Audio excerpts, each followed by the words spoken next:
Kakatanggap ko lang ng bagong trabaho bilang customer service staff sa isang dating website, agad akong isinama sa private group chat ng team. Habang iniisa-isa ko ang listahan ng mga request ng mga miyembro, isang mensahe ang biglang tumama sa paningin ko. Naghahanap ng babaeng ipinanganak taong 2,000, malusog at kayang magkaanak. Sa una, simpleng curiosity lang ang naramdaman ko. Pero nang i-click ko ang profile ng nagpadala, para akong nawala ng hininga. Ang larawan sa profile ang mukhang iyon walang iba kundi ang asawa ko. Nanginginig ang mga kamay ko, parang may humihigpit sa dibdib ko. Wala akong nasabi. Pinilit kong lunukin ang galit na unti-unting sumisiklab. Ang lalaking pinagkatiwalaan ko, inalagaan ko sa bawat pagkain at gamot sa loob ng maraming taon, palihim palang naghahanap ng bagong tao sa likod ko. Mas masakit pa, alam kong iniisip niya na hindi ako kayang magkaanak. Kahit na ang totoo, siya ang may problema sa kalusugan. At kahit tinanggap kong isuko ang pangarap kong maging ina para manatili sa tabi niya. Buong shift na iyon, magulo ang isip ko. Para lang akong umaarte habang nagtatrabaho. Pag-uwi ko, nang makita ko ang pilit ng ngiti niya, gusto kong isigaw ang lahat, pero pinili kong manahimik. Isang malamig na katahimikan. Hinintay ko ang tamang oras. Kinabukasan, gamit ang ibang account ng trabaho, nagpakilala akong ibang staff ng dating site at nagpadala ng mensahe sa kanya. Habang tumatagal ang pag-uusap, lalo akong nandidiri. Baog ang asawa ko. Ilang taon na kaming kasal pero walang anak. Sabi niya. Tinanong ko, bakit hindi ka na lang mag-divorce at maghanap ng bago? Ang sagot niya, parang kutsilyong tumusok sa akin. Hindi pa pwede. May ilang ari-arian pa na nakapangalan sa kanya. Kunin ko muna yon. Ilang taon kong tinaguyod ang pamilya niya, tinanggap ko na isa lang siyang empleyadong mababa ang kita, naniwala akong mabuting tao siya lahat pala palabas lang. Habang kumukulo pa ang dugo ko, pumasok ang bagong profile sa inbox. Babaeng ipinanganak taong 2,000, medyo maganda, freelance ang trabaho. Kasalukuyang buntis, naghahanap ng lalaking responsable, handang isantabi ang usapin ng dugo. Isang ideya ang kumislap sa isip ko, isang baliw, malupit, at perpektong plano na pati ako'y kinilabutan. Isang lalaking sabik magkaanak, isang babaeng naghahanap ng isipan na perpektong peres. At ako ang gagawa ng paraan para magtagpo sila. Nag-login ako sa work WeChat, pinalitan ang pangalan ng account sa Heartlink, at in-add siya bilang kaibigan. Unang mensahe. Ginoo Miguel, ako po ang matchmaker na naka-assign sa profile ninyo. Heto po ang impormasyon at mga larawan ng ilang babae. Paki-check kung sino ang type ninyo para ma-set up ko ang meeting. Halos agad siyang sumagot. Ipadala mo. In-edit ko ang profile ng babaeng iyon, Clarissa, ayon sa panlasa niya. At nang dumating si Clarissa sa unang pagkikita nila, suot ang puting bestida at mukha pa ring inosente, nakita ko ang mga mata niya na parang nagliliyab. Alam ko, nahuli na ang isda. Nagustuhan din ni Clarissa, bata, may magandang posisyon, mataas ang sweldo. Sinimulan na niyang isubukan sa unang date pa lang. Ako'y nakaupo sa isang sulok, nakakap, nagmamasid na parang mandaragit na naghihintay ng tamang oras. Alam kong nagsisimula pa lang ang laro. Patuloy kong pinapaalalahanan si Clarissa sa WeChat. Maghinay-hinay, huwag magpakita na parang gutom na lobo. Magpanggap kang biktima at hintayin siyang mang-akit. Doon lang siya tumigil sa balak na iayain si Miguel sa motel agad matapos ang dinner. Sa halip, nagpakipot muna at nakipagpalitan lang ng contact details. Huminga ako ng maluwag at napagtanto kong tinuturuan ko ang isang babae kung paano akitin ang sarili kong asawa. Matapos ang date, umalis na ako muna. Si Miguel naman, matapos ihatid si Clarissa, ay bumalik pa sa bahay.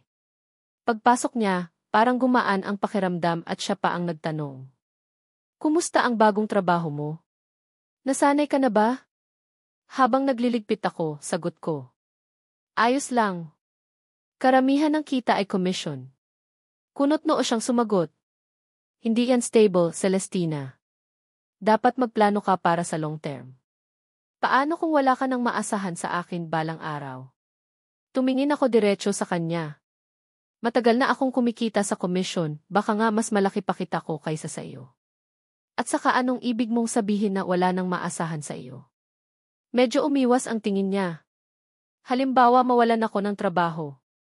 Sa isip ko, sana nga. Umiti ako ng banayad. Honey, hindi naman tayo maghihiwalay, di ba? Nagkunwari siyang naghahanap ng remote ng D. Uy, nasaan na ba yung remote? Ganyan talaga ang mga lalaki, kapag ayaw sagutin, magpapanggap na hindi narinig. Pero alam ko na ang sagot. At malapit na niyang matanggap ang nararapat sa kanya. Gabing iyon, nakasandal si Miguel sa headboard, ngumingiti habang nagte-text. Ako naman, nakaupo sa desk, nag-overtime. Pero bawat letra na tinatype ko ay mga instruksyon para kay Clarissa kung paano makipag-usap ayon sa gusto niya. Kabisado ko ang bawat kiliti sa utak niya, kung anong klaseng malabong salita o pahiwatig ang magpapatibok sa kanya. Clarissa ay nagpapadala ng screenshot ng mga text niya, at ako ang gumagawa ng perfect na reply. Kopya-paste lang siya. Ate Celestina, ang galing mo. Service mo sobra. Kapag naging kami, magre-refer pa ako sa iyo ng iba. Sabi ni Clarissa. Hindi ko ginagawa ang ganitong serbisyo sa ibang Para lang kay Miguel, at siya naman, tuwang-tuwa na parang nahuhulog sa bagong pag-ibig, walang kamalay-malay na ako ang kausap niya. Nakakatawa, pero unti-unting humuhupa ang galit ko sa pagtataksil niya. Bigla siyang yumuko sa akin. Hon, ano iyang ginagawa mo? Pinihit ko ang phone para hindi niya makita, nakaset sa anti-peek mode, at ipinakita lang ang itim na screen. Siya ang may kalaguyo, pero para bang ako ang may tinatago. Trabaho lang, dami kasing ginagawa ngayon. Umiti siya. Bukas, samahan mo ako bumili ng bag para sa isang female client. Utos ni boss pero hindi ako marunong pumili. Agad kong naintindihan, si Clarissa ang tinutukoy niya. Busy ako. Hindi nagtagal, ipinagyabang ni Clarissa na binigyan siya ni Miguel ng bagong bag, parehong-pareho sa binili ko dati. At gaya ng plano ko, nauwi rin sila sa hotel. Simula noon, halos laging wala si Miguel, palusot na business trip ng 2 linggo. Pagbalik, puro away at Cold War.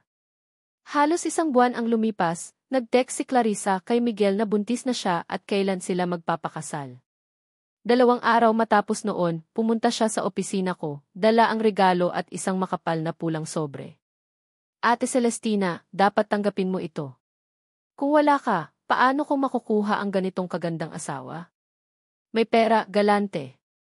Sigurado na rin siya na anak niya ang dinadala ko. Lahat ito dahil sa'yo. Ikinwento pa niya. Dati kasi may sugar daddy ako, pero selosa yung misis niya. Lahat ng bigay niya sa akin, patago. Hindi gaya ni Miguel, bigay lang ng bigay. Hindi ko tinanggihan. Alam kong galing sa pera ko iyon, pero masarap sa pakiramdam na ginagamit iyon para pasalamatan ako sa ipagbibigay ng asawa ko sa kabit niya. Sa mga sumunod na araw, patuloy akong nag-set up ng mga date nila. Gaya ng dati, nasa isang sulok lang ako, nag-obserba, nire-record ang bawat kilos. Hindi ako nagmamadali. Gusto ko siyang kusang pumasok sa kulungan na inihanda ko. Isang gabi, nagplano ako ng aksidenteng pagkikita sa isang tahimik na cafe. Natatakot ako, hindi ko alam kung anong mangyayari sa anak natin, hikbi ni Clarissa habang hinahaplos ang tiyan. Hinawakan ni Miguel ang kamay niya. Ako ang bahala sa inyo. Magpahinga ka lang. Umupo ako 3 mesa ang layo, umiting malamig. Lahat ay ayon sa plano. Makalipas ang ilang araw, umuwi si Miguel na may mabigat na mukha. Hon, may magandang balita. Gusto akong bigyan ni boss ng malaking investment opportunity. Bakit mukhang problemado ka? Kasi wala na tayong cash. Pero kung maipon ko ang paunang puhunan, lalaki ang balik. Makakagaan sa'yo. Ayokong maghirap ka araw-gabi sa trabaho. Alam ko agad ang pinaplano niya. Ano bang gusto mong tulong? Kailangan ko ng mga $50,000. Wala na tayong cash, kaya baka pwedeng hiramin ko muna ang bahay at kotse mo para gawing collateral sa loan. Nagpanggap akong inosente. Paano mo mahihiram kung nakapangalan sa akin? I-transfer mo muna sa pangalan ko. Pagkatapos ng ilang buwan, ibabalik ko rin. Para sa pamilya rin naman. Dinala pa niya ang mga peking dokumento para magmukhang legit. Pero malinaw na, plano niyang tangayin ang ari-arian at maglaho kasama ang kabit. Nagkunwari pa siyang magbabalik loob. Kung ayaw mo, hahanap ako ng ibang paraan. Pero baka mawalan tayo ng lahat, bahay, kumpanya, at hindi ko na maibigay ang magandang buhay sa'yo.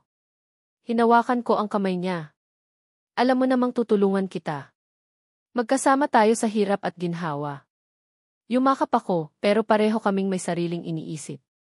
Ilang araw matapos noon, nakaupo siya sa sofa, kumikislap ang mga mata habang nakatingin sa mga papeles. Pinirmahan mo na lahat.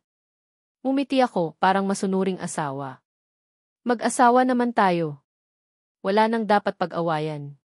Para rin yan sa pamilya.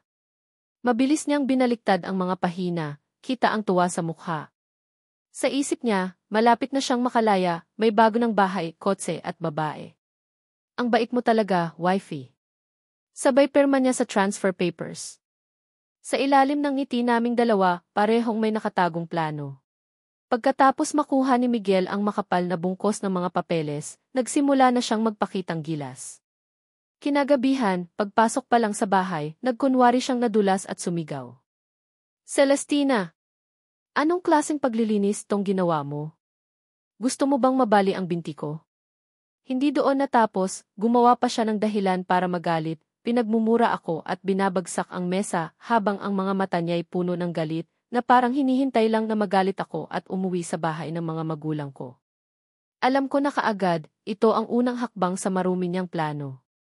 Kapag umalis ako, pababayaan na niya akong maiwan sa bahay ng mga magulang ko, saka magdadahilan ng hindi na kayang magsama para pilitin akong makipag-divorce. Pagkatapos noon, malaya na siyang pakasalan ang kabit niya. Hayop akala niya ganun lang kadali akong paalisin sa bahay. Ang bahay na ito, binili ng mga magulang ko matapos kaming ikasal. Wala siyang nilabas na kahit isang sentimo at halos lahat ng hulog ay galing sa akin. Pero ngayon, gusto niya itong angkinin. Napangiti lang ako ng malamig habang narinig ang malakas na pagsara ng pinto. Tama nga, matagal nang umalis sa bahay na ito ang kanyang dignidad. Ilang minuto pa, tumunog ang telepono. Mensahe mula kay Miguel. Celestina, mag-divorce na tayo. Hindi ko na kayang mabuhay kasama ang isang makasarili tulad mo. Lagi mo akong iniinsulto. Kung parehong magdurusa tayo, mas mabuting palayain na natin ang isa't isa. Maghanap ka ng mas babagay sa'yo.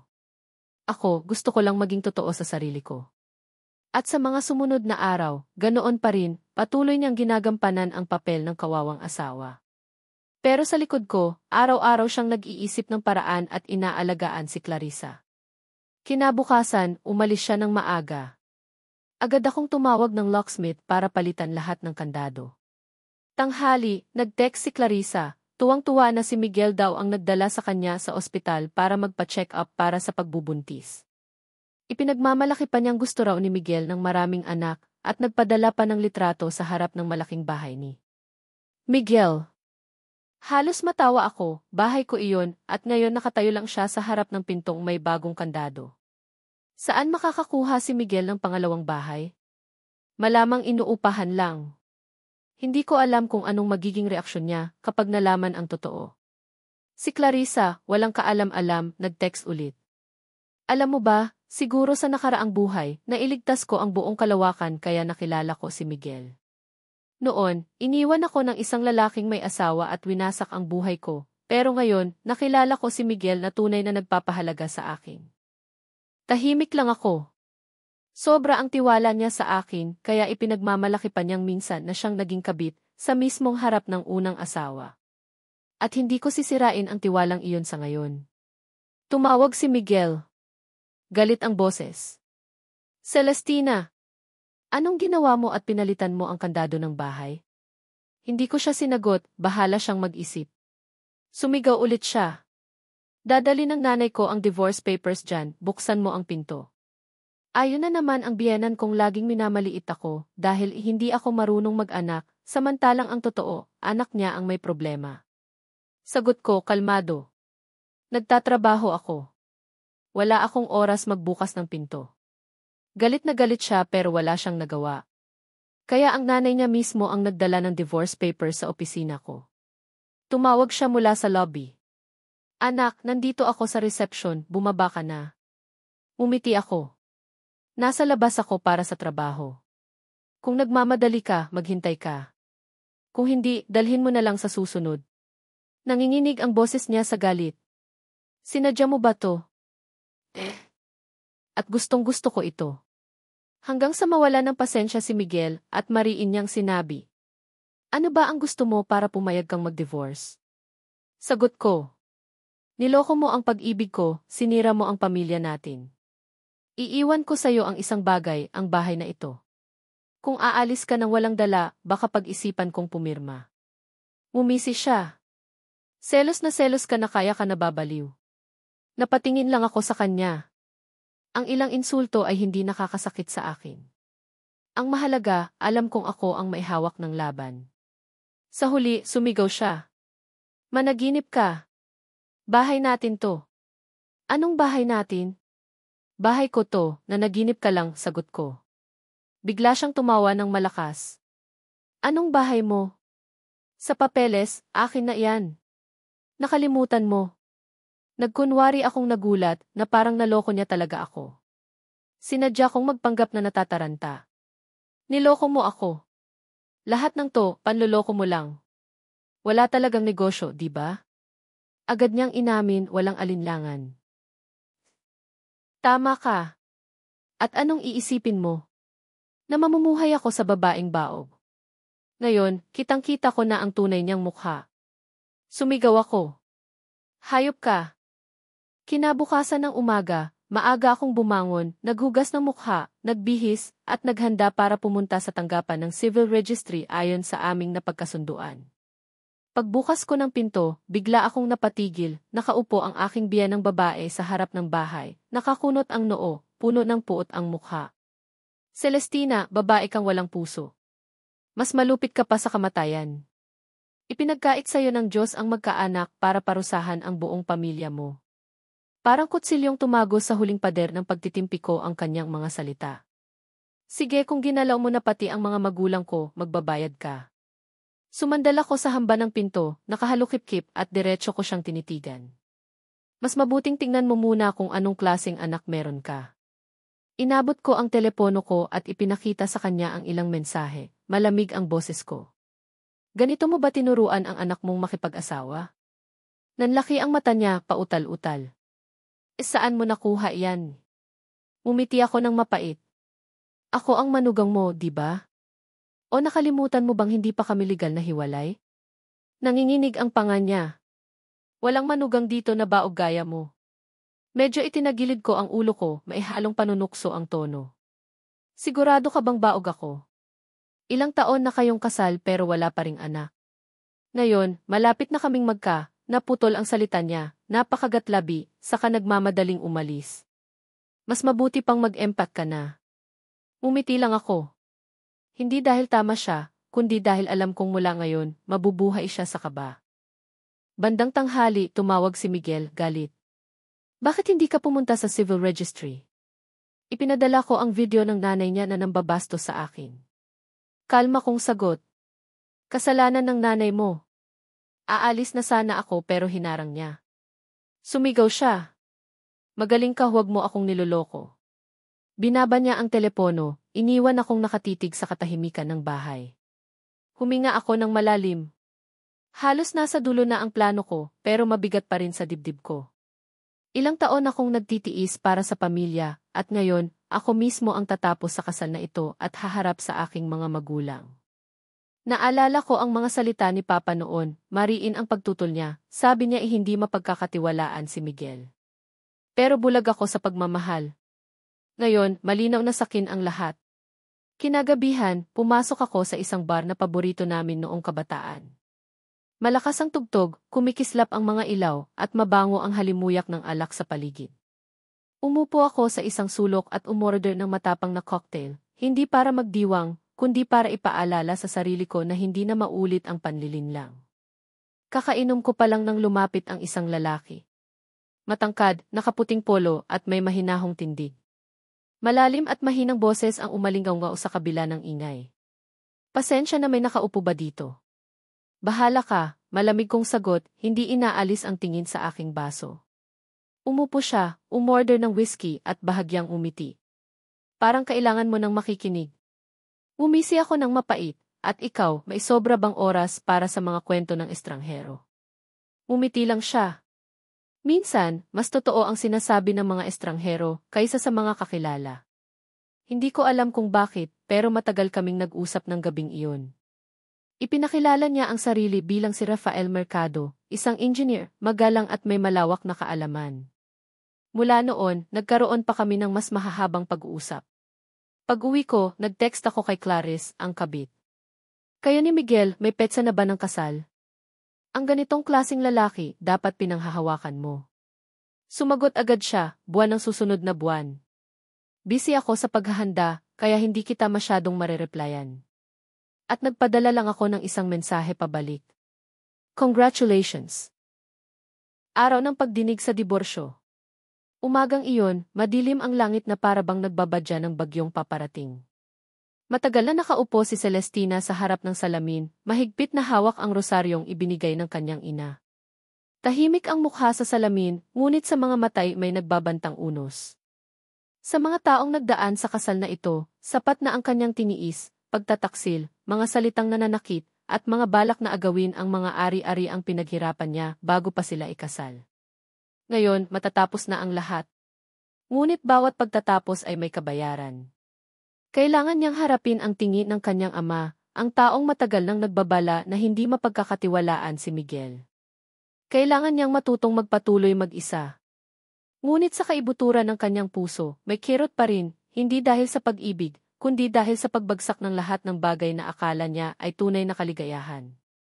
Punang tao ang hukuman. Nakaupo sa tapat niya sina Miguel at ang ina nito, kapwa hindi maitago ang kasiyahan. Ang ina ay tumingin kay Celestina na maihalong pagyayabang, para bang ito na ang araw ng kanilang tagumpay. Si Miguel ay nakangising mapanghamon, tiwala na ilang minuto na lang ay makakalabas siya ng korte na maihawak na papel ng diborsyo at buong bahay at mamahaling kotse na isalin na umano sa kanyang pangalan. Nagsimula ang pagdinig.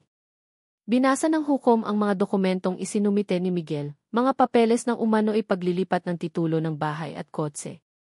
Umangat ang baba ni Miguel, nagbigay ng tingin na parang siya na ang panalo. Hinaplos ng ina ang kamay ng anak bilang maagang pagbati.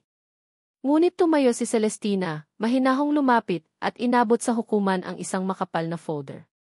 Ginoo, tinatanggihan ko ang lahat ng nilalaman ng mga papeles na iniharap ni Miguel. Nabigla si Miguel.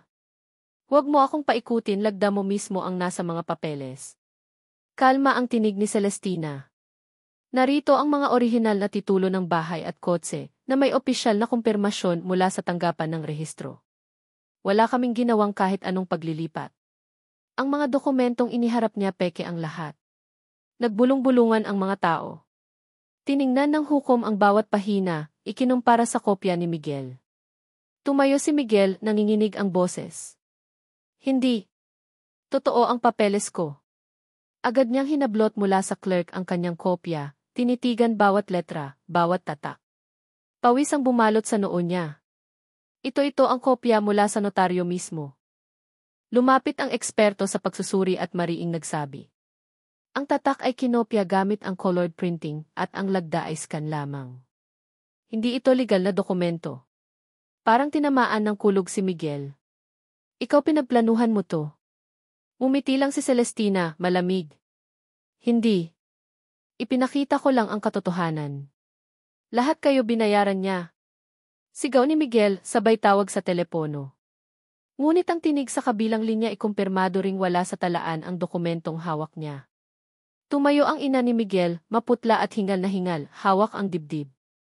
Diyos ko! Miguel, halos pabulong niyang sabi, nanginginig sa galit at pagkagulat. Muling nagsalita ang hukom. Ipinapasya ng hukuman, peke ang mga dokumentong iniharap ni Miguel Santos.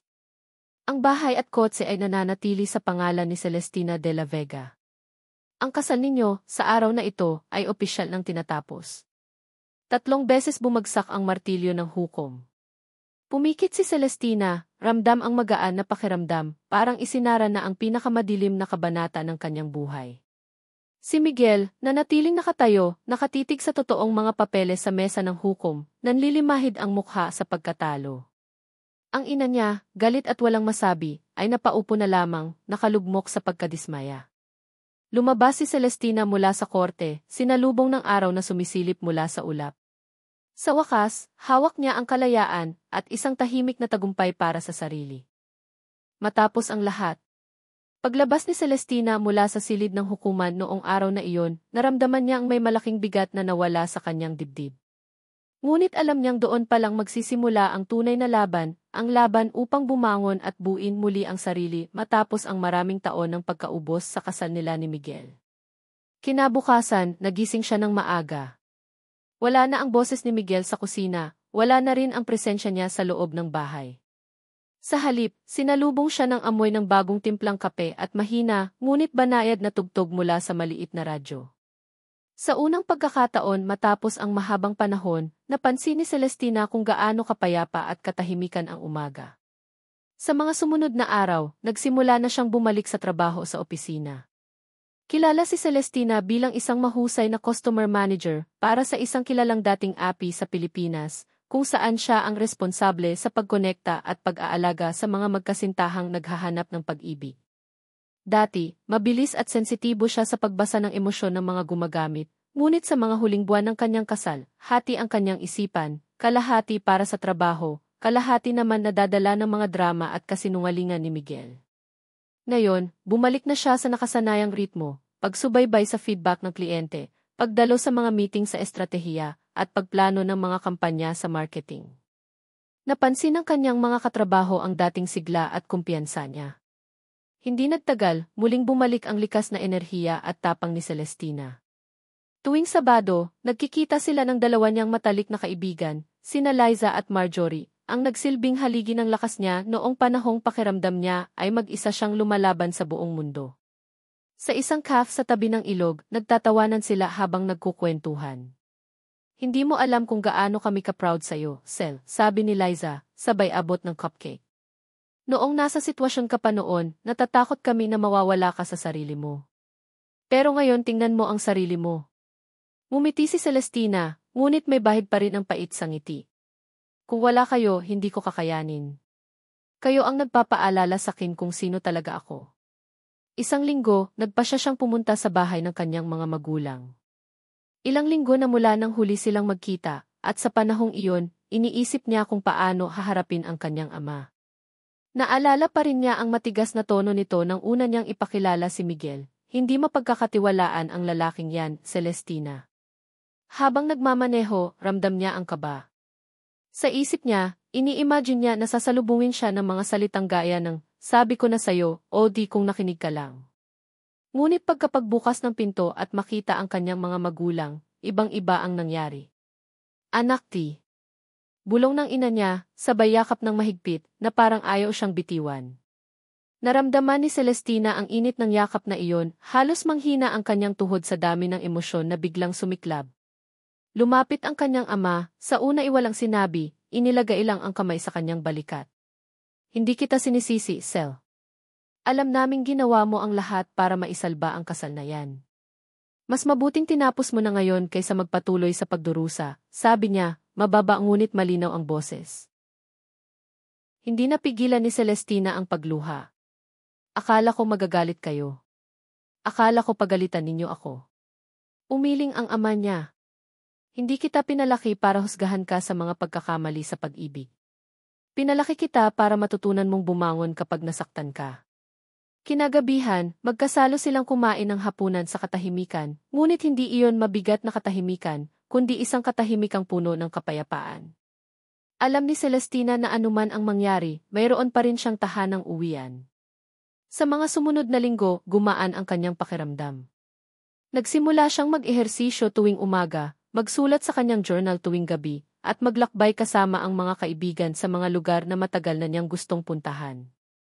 Sa bawat araw na lumilipas, unti-unti niyang muling nakilala ang sarili, hindi na bilang i-asawa ni Miguel, kundi bilang Celestina de la Vega na malaya at matatag. Minsan, habang nakaupo sa parke at pinapanood ang mga batang naglalaro, napangiti siya. Alam niyang marami pang haharapin sa hinaharap, mga bagong proyekto sa trabaho, mga bagong pangarap, at marahil isang araw, isang bagong pag-ibig. Ngunit sa ngayon, sapat na ang hawak niyang kalayaan at ang pagbabalik ng kapayapaan sa kanyang puso. Sa kaibuturan ng kanyang puso, alam ni Celestina na ang araw na iyon sa hukuman ay hindi lamang pagtatapos, kundi simula ng isang bagong kabanata, mas maliwanag at mas malaya kaysa dati. Miguel, sa dilim ng kanyang pagbagsak. Pagkatapos ng araw sa korte kung saan nalaman niyang peke ang lahat ng papeles ng bahay at sasakyan na akala niya ay mapapasa kanya, bumagsak ang buong mundo ni Miguel. Wala na siyang matirhan, wala siyang sariling sasakyan, at higit sa lahat, wala siyang mukha para magpakita sa mga kaibigan na dati niyang pinagyayabangan. Walang ibang pagpipilian, siya at ang kanyang ina, si Senora Rosalinda, ay lumipat sa isang maliit at amoy-lumang apartment sa gilid ng Maynila. Masikip, may lumang bentilador lang sa kisame, at bawat gabi naririnig nila ang kalampag ng mga tren mula sa riles sa likuran. Para kay Rosalinda, nasanay sa komportableng buhay noon dahil sa mga panlolokong pinakinabangan mula sa kasal ni Miguel, ito ay isang pagkabagsak na hindi niya matanggap. Sa una, tahimik lang si Clarissa, ang babaeng kinasama ni Miguel matapos niyang iwan si Celestina. Iniisip niyang lilipas lang ang hirap na ito, na siguro'y pansamantala lang hanggang makahanap si Miguel ng bagong paraan para bumalik sa dating karangyaan. Pero paglipas ng ilang linggo, unti-unting lumalabas ang tunay na sitwasyon. Wala talagang naipon si Miguel, wala siyang trabaho, at ang kaunting pera na hawak nila igaling lang sa ilang bagay na naibenta. Isang gabi, habang kumakain sila ng adobong halos puro taba ng baboy at kaning malamig, sumabog si Clarissa. Ano ba to, Miguel? Akala ko may bahay ka, may kotse ka, may ipon ka. Lahat ng sinabi mo sakin kasinungalingan pala. Miguel, pagod at inis, huminto sa pagkain. Hindi ko ginusto to, may nangyari lang na. May nangyari? O ikaw lang ang walang kwentang lalaki na walang plano sa buhay, singit ni Clarissa, matalim ang mga mata. Napatigil si Rosalinda, ibinaba ang tinidor. Hoy, babae, dahan-dahan ka sa pananalita. Anak ko yan. Anak mo. Kaya nga ganyan dahil sa pagpapalaki mo. Palibhasa tinolerate mo ang lahat ng kalokohan niya, balik ni Clarissa. Sa mga sumunod na araw, tila nababalot ng makapal na ulap ang inuupahang kwarto ni na Miguel at Rosalinda. Ang mahina at malamlam na liwanag mula sa maliit na bintana tuwing umaga ay hindi kayang palayasin ang amoy ng amag at bigat ng hangin sa loob. Nakahiga si Miguel sa lumang sofa, nakatitig lamang sa kisam, hinahayaang lumipas ang oras. Si Rosalinda naman ay paikot-ikot sa loob, pabulong na nagbubuntong hininga at naninisi, sa kapalaran, sa ibang tao, at higit sa lahat, sa sariling anak. Tingnan mo nga ang sarili mo, Miguel. Maghapon kang nakahiga. Hanggang kailan mo balak mabuhay ng ganito? Hindi sumagot si Miguel. Ipinasa na niya ang kanyang mga aplikasyon sa iba't ibang kumpanya, pero puro tanggi ang natanggap. Wala siyang sapat na kwalifikasyon, walang matagal na karanasan, at ngayon, dala pa niya ang masamang reputasyon mula sa diborsyo. Mabilis kumalat ang tsismis, si Miguel, tinangka umanong agawin ang ari-arian ng asawa, at nahuli mismo sa korte. Isang hapon, dumating si Rosalinda dala ang supot ng gulay at ilang pakete ng instant noodles, ibinagsak iyon sa mesa. Kakaunti na lang ang pera natin, Miguel. Kailangan kong bilangin bawat sentimo. Akala mo ba mabubuhay tayo sa hangin? Napasimangot si Miguel. Akala mo ba hindi ko alam? Nahihirapan din ako tulad mo. Nahihirapan? Anong hirap mo? Ako ang tunay na nahihirapan. Matanda na ako, pero eto pa rin ako, nagdurusa dahil sayo. Muling sumiklab ang argumento tulad ng dati. Pero ngayon, hindi na napigilan ni Rosalinda ang banggitin si Clarissa. Kung hindi mo lang sinampal ang babae, kahit paano may katuwang tayo sa upa. Biglang dumagundong ang tinig ni Miguel habang ibinabagsak ang kamay sa mesa, namumula ang mga mata, user lang yon. Kahit nanatili siya, wala rin siyang maitutulong. At ikaw? Ano bang naitutulong mo? Tumigas ang hangin sa paligid. Tumalikod si Rosalinda, pinahid ang luha. Ilang ulit na niyang naisip na iwan si Miguel at umuwi sa probinsya para makisama sa kapatid, pero tuwing makikita niya ang anak, lumalambot ang puso niya. Kinagabihan, lumabas si Miguel at naglakad ng walang patutunguhan sa mataong lansangan, ngunit pakiramdam niya ay walang laman ang mundo. Pumasok siya sa isang mumurahing bar, umorder ng malakas na alak. Sa ilalim ng dilim ng ilaw, nagbalik sa isip niya ang lahat, si Celestina, si Clarissa, at ang mga panahong mataas ang noo niya sa harap ng lahat. Ngayon, lahat iyon naglaho, iniwan siyang hubad sa kahihiyan. Pag-uwi niya, mag-aalauna na ng umaga, nadatnan niyang gising pa rin ang ina, namumugto ang mga mata. Inay, patawarin niyo ako, garalgal niyang sabi. At ano nang mapapala ko sa patawad mo, Miguel? Gusto kong makita kang bumangon, hindi yung nakaupo lang at nagrereklamo. Pero sa puso ni Rosalinda, alam niyang nawala sa anak ang pinakamahalaga, ang tiwala sa sarili. Makalipas ang ilang araw, nakasalubong ni Miguel ang isang matagal ng kaibigan, kasamang umiinom noong may pera pa siya mula kay Celestina. Nagkape sila at ikinuwento ni Miguel ang bahagyang ibersyon ng katotohanan, hindi niya binanggit ang peking papeles at ang planong agawin ang ari-arian. Pero ngumisi lang ang kaibigan. Akala mo ba bibigyan ka pa ng buhay ng isa pang sansa?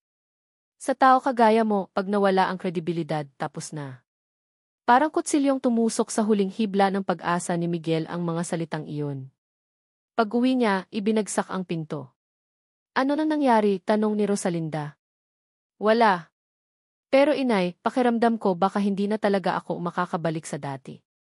Nang gabing iyon, sa gitna ng malakas na ulan at kulog, magkatabing kumain ng tahimik ang mag-ina. Tumutulo ang tubig mula sa butas ng bubong papunta sa palanggana. Biglang nagsalita si Miguel.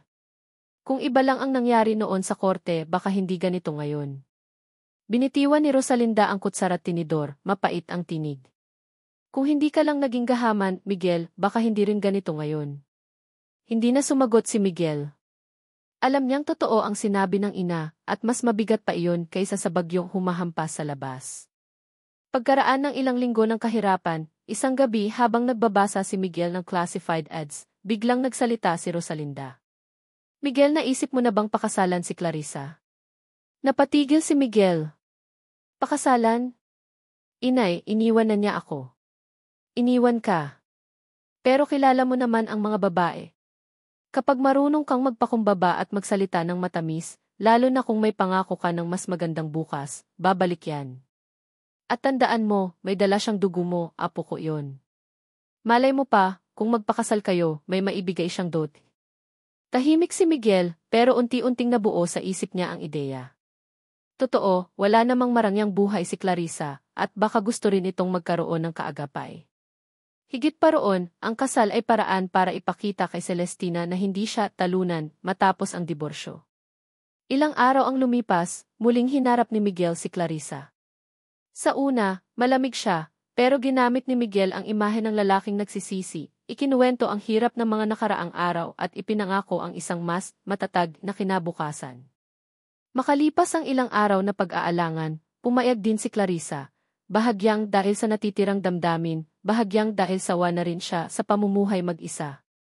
Tuwa ang nadama ni Rosalinda at agad nakipagplano para sa kasal. Kahit kakaunti ang pera, git niya. Kahit maliit ang kasal, dapat marangal. Ang mahalaga, makita ng tao na taas noo ka pa rin. Sa puso ni Miguel, may isa pang layunin, ang ipaalam kay Celestina at painitin ang ulo nito. Mabilis nilang binuo ang listahan ng mga bisita at malinaw na isinulat sa gitna ang pangalan, Celestina Varela. Umisi si Rosalinda. Ako mismo ang magdadala ng imbitasyong ito. Wala nang mas masarap pa kaysa makita ang itsura niya kapag tinanggap ito. Kinabukasan, personal na dinala ni Miguel ang imbitasyon sa opisina ni Celestina. Nasa gitna siya ng pakikipag-usap sa isang kasamahan nang dumating si Miguel, may ngiting puno ng hamon. Kumusta, Celestina? Dala ko ang imbitasyon sa kasal namin ni Clarissa. Sana makadalo ka. Tinanggap ni Celestina ang sobre, walang bakas ng pagkabigla sa mukha, ngunit bahagyang tumaas ang sulok ng kanyang labi. Ang araw ng kasal ni Miguel at Clarissa. Dumating din sa wakas ang araw ng kasal ni Miguel at Clarissa. Mula pa madaling araw, abala na ang inuupahang bahay na pansamantalang ginamit para sa handaan. Puno ito ng tawanan at kwentuhan ng mga kamag-anak ni Miguel. Ang mga kapatid, tiyo, tiya, at pinsan mula sa probinsya ay nagdatingan, lahat ay nakabihis ng maayos na parabang ito ang araw para mabawi ang dangal ng pamilya matapos ang lahat ng eskandalo. Si Rosalinda, ang ina ni Miguel, ay paikot-ikot, abalang-abala at paulit-ulit na nagpapaalala. Tandaan ninyo, ha? Kapag may nagtanong, sabihin ninyo na si Miguel ay nakahanap na ng batang asawa at marunong pang mag-anak. Sumambulat ang tawanan matapos ang sinabi niya, kasabay ng mga sulyap na puno ng mali siya.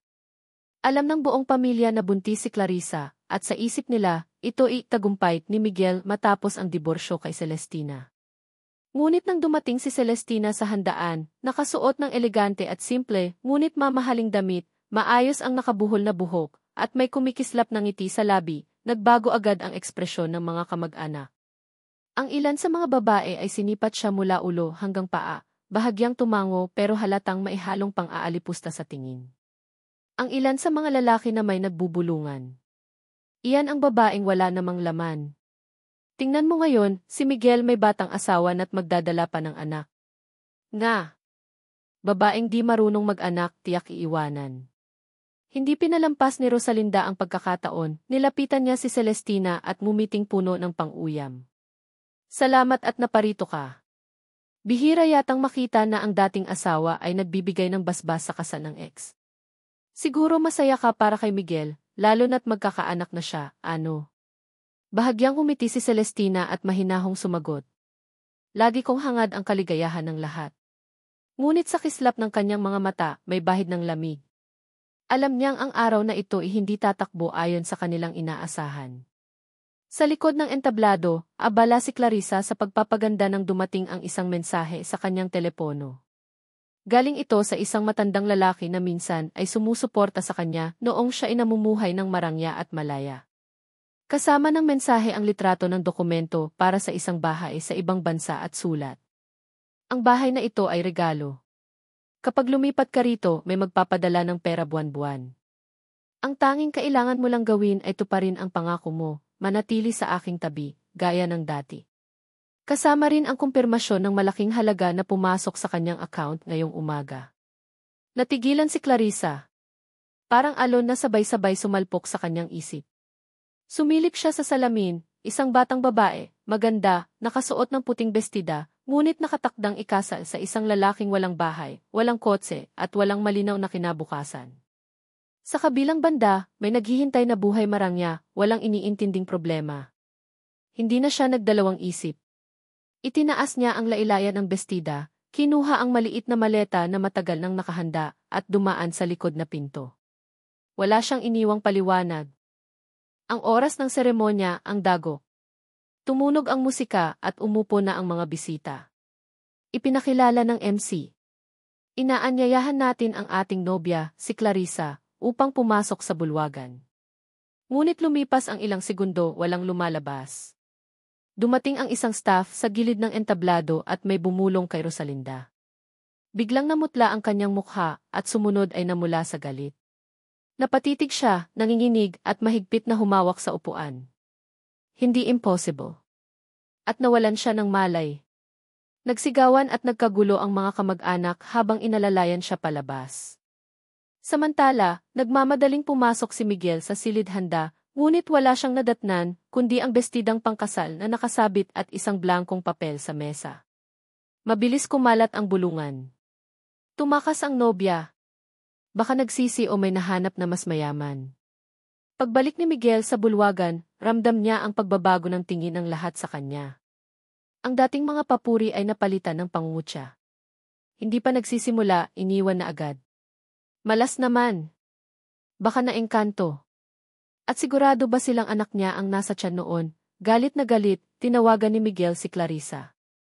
Sumagot ang babae, malamig ang boses. Miguel, huwag mo na akong hanapin. Umalis na ako. Baliw ka ba? Iniwan mo ako sa gitna ng kasal natin. Pinagtatawanan ako ngayon ng buong pamilya. Sa palagay mo, may pakialam ako. Ang batang nasa tiyan ko hindi iyo. Parang binagsakan si Miguel ng langit at lupa. Nangangatog ang kanyang kamay. Ulitin mo. Narinig mo na. At good luck na lang sa buhay mo. Binaba ang telepono. Tanging mahabang tototi ang naiwan. Sa gitna ng kaguluhan, nakatayo si Celestina sa isang tabi, marahang umiinom ng alak.